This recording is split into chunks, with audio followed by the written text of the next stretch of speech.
안녕하세요. 강북 삼성응급의학과 이장희입니다. 오늘은 섬액성 부정맥에 대해 강의를 하도록 하겠습니다.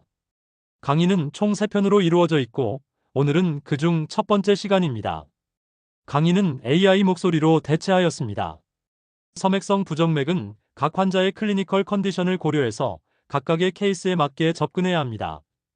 다음은 2015 및 2020 어메리칸 하트 어소시에이션에서 제시하는 브라디카디아 알고리즘입니다. 두 가지 알고리즘에서 가장 먼저 눈에 띄는 차이점은 아트로핀 용량의 변화입니다. 2015년에는 0.5mg이었지만 2020년에는 1mg으로 변경되었습니다. 하지만 더 중요한 것은 따로 있습니다. 제가 생각하는 가장 중요한 변화점은 브라디카디아의 원인을 알고리즘에 명시했다는 것입니다. 브라디카디아 환자를 접할 때 가장 중요한 것은 개별 환자의 클리니컬 컨디션에 맞춰서 접근해야 한다는 것입니다. 첫 번째 박스를 보시면 Assess Appropriateness for Clinical Condition이라고 적혀 있습니다. 이 말은 각 환자의 임상적 상황에 따라 적절한 치료를 택하라는 것으로 해석할 수 있겠습니다. 이것은 섬액의 발생이 먼저인지 아니면 다른 원인으로 인해 섬액이 생긴 것인지, 만약 다른 원인이 있다면 그 원인은 무엇인지 철저히 평가하라는 것과 일맥상통합니다.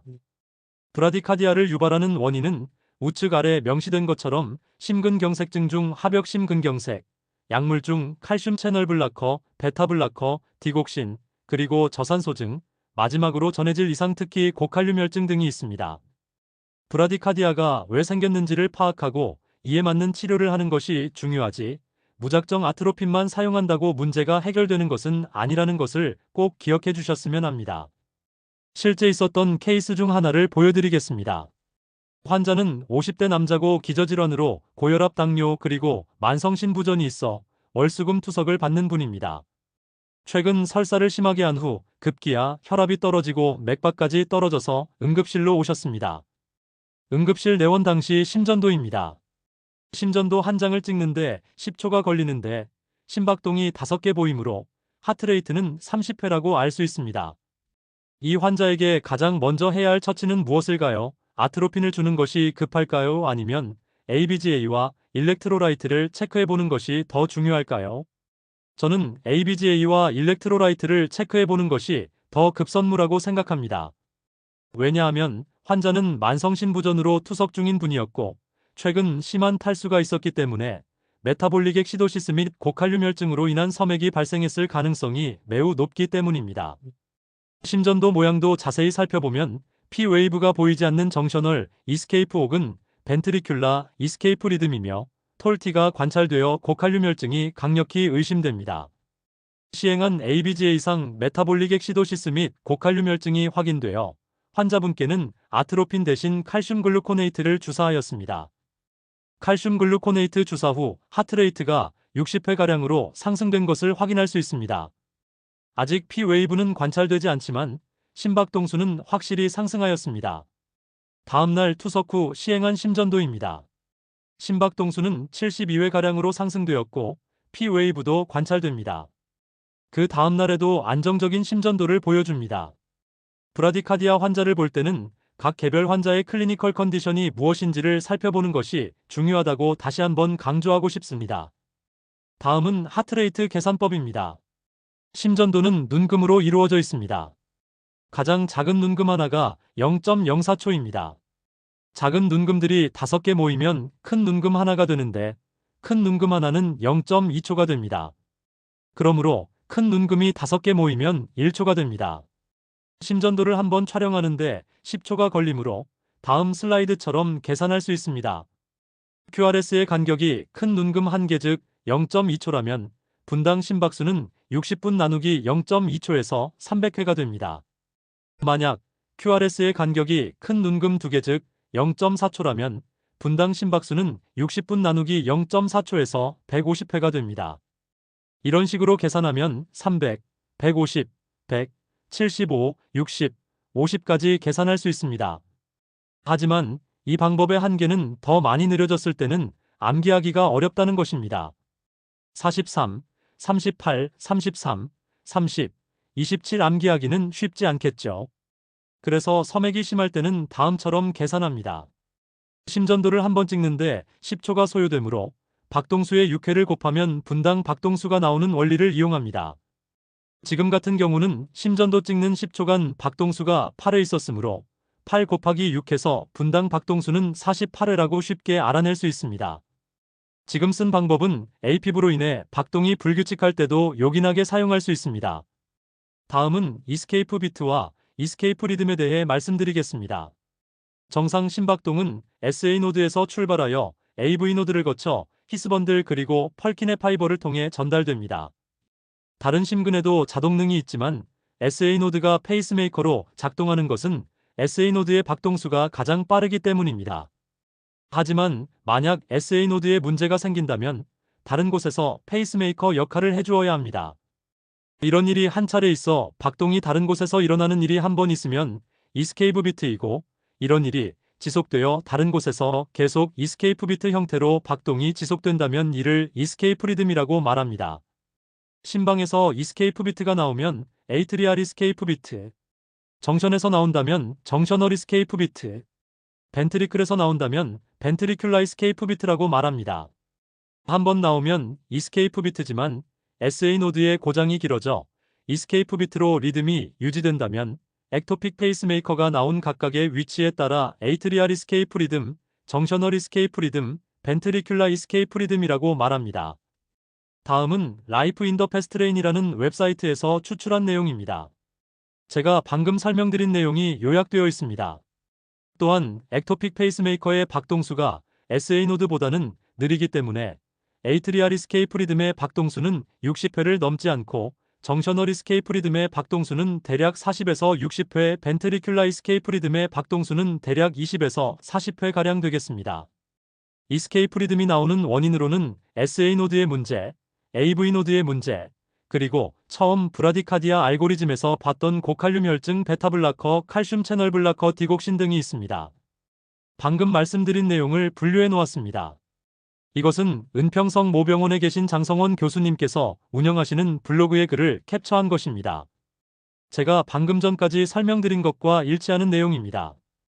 SA 노드에서 박동을 만들어내지 않아 그 하부의 액토픽 페이스메이커가 대신 박동을 만들어내면 이스케이프 비트, SA 노드에서 일정 시간 동안 지속적으로 박동을 만들어내지 못하면 이스케이프 비트는 한 번으로 그치지 않고 지속적으로 나오는데 이를 이스케이프 리듬이라고 부른다.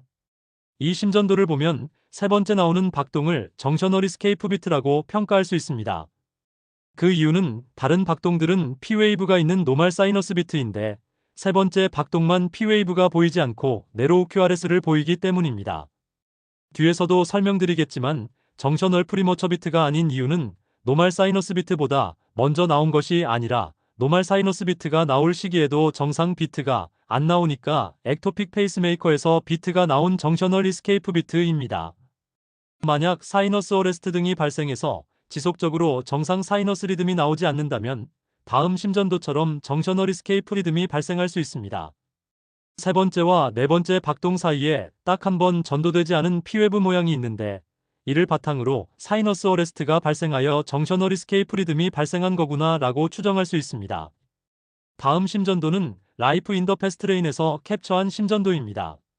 10초간 4번의 박동이 보였으므로 6 곱하기 4 24회의 심박동수를 보이고 P웨브 없이 와이드 QRS를 보이므로 벤트리큘라 이스케이프 리듬으로 생각됩니다. 딱 한 번 전도되지 않은 P웨이브가 세 번째, 네 번째 박동 사이에 어렴풋이 보이는데 이것으로 인해 사이너스 어레스트로 인한 벤트리큘라 이스케이프 리듬으로 추측됩니다. 이 심전도는 5개의 심박동이 보이므로 심박수 30회의 섬액 심전도입니다. 와이드 QRS이므로 벤트리큘라 이스케이프 리듬이고 P가 보이기는 하나 QRS와 관계없이 중구난 방으로, 하지만 자세히 보면 P웨브끼리는 자기만의 규칙성을 가지고 있으므로 컴플리트 AV 블락이 발생하여 심장의 펄퓨전은 벤트리큘라 이스케이프 리듬으로 유지되고 있다라고 평가할 수 있겠습니다. 다음 심전도 역시 벤트리큘라 이스케이프 리듬이며 그 원인은 컴플리트 AV 블락으로 평가됩니다. 에이트리얼 이스케이프 리듬에 대해 조금 더 자세히 설명드리겠습니다. SA 노드에 문제가 생겨 액토픽인 에이트리움에서 어쩔 수 없이 비트를 만들어서 리듬을 유지하면 에이트리얼 이스케이프 리듬이라 부릅니다. SA 노드와는 다른 곳에서 만든 P웨이브이므로 P의 모양새는 노멀 사이너스 리듬 때와는 다릅니다. 하지만 QRS는 이후에 AV 노드 히스번들 펄킨의 파이버를 거치므로 네로우 QRS입니다.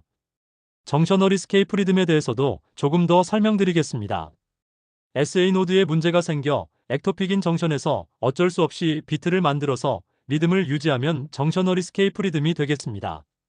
정션에서 P를 만들기 때문에 P는 QRS에 묻혀 보이지 않는 경우가 많습니다. 이후에 QRS는 펄킨의 파이버를 거치므로 네로우 QRS입니다. 조금 더 깊게 들어가자면 정션에서 만든 P는 사이너스보다는 아래쪽에서 만들었기 때문에 상행하는 방향이어서 리트로그레이드 P가 될 것이고 QRS의 직전 혹은 직후에 보일 수는 있지만 대부분의 정셔널 이스케이프 비트 혹은 리듬에서의 P 웨이브는 QRS에 묻혀 보이지 않는다고 생각하면 큰 흐름에서 틀리지 않습니다. 벤트리큘라 이스케이프 리듬에 대해서도 조금 더 설명드리겠습니다. SA 노드에 문제가 생겨 액토픽인 벤트리클에서 어쩔 수 없이 비트를 만들어서 리듬을 유지하면 벤트리큘라 이스케이프 리듬이 되겠습니다. 벤트리클에서 QRS를 만들기 때문에 P는 없습니다. QRS는 펄킨의 파이버를 거치지 않고 벤트리클 자체에서 만들었기 때문에 와이드 QRS입니다.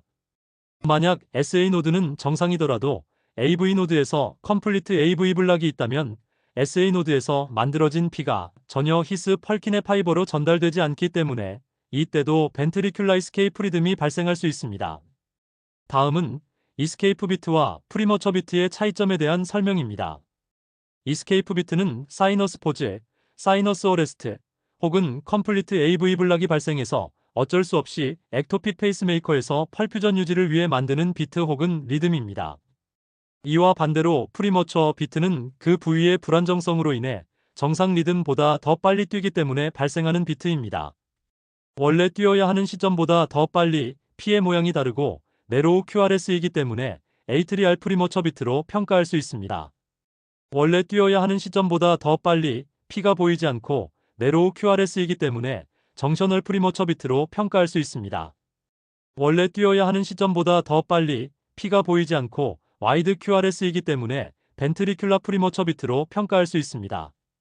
추후 자세히 설명드릴 예정이지만 벤트리큘라 프리머처 비트가 2개 연속으로 발생하면 커플릿, 3개 연속으로 발생하면 트리플릿입니다. 만약 벤트리큘라 프리머처 비트가 트리플릿 이상으로 계속 발생하는데 그 속도가 분당 100회 이상이면 정이상 VT입니다. 30초 미만에 사라진다면 넌서스테인드 V택, 30초 이상 유지된다면 서스테인드 V택입니다. 이스케이프 비트와 프리머처 비트의 차이를 모식도로 보면 다음과 같습니다.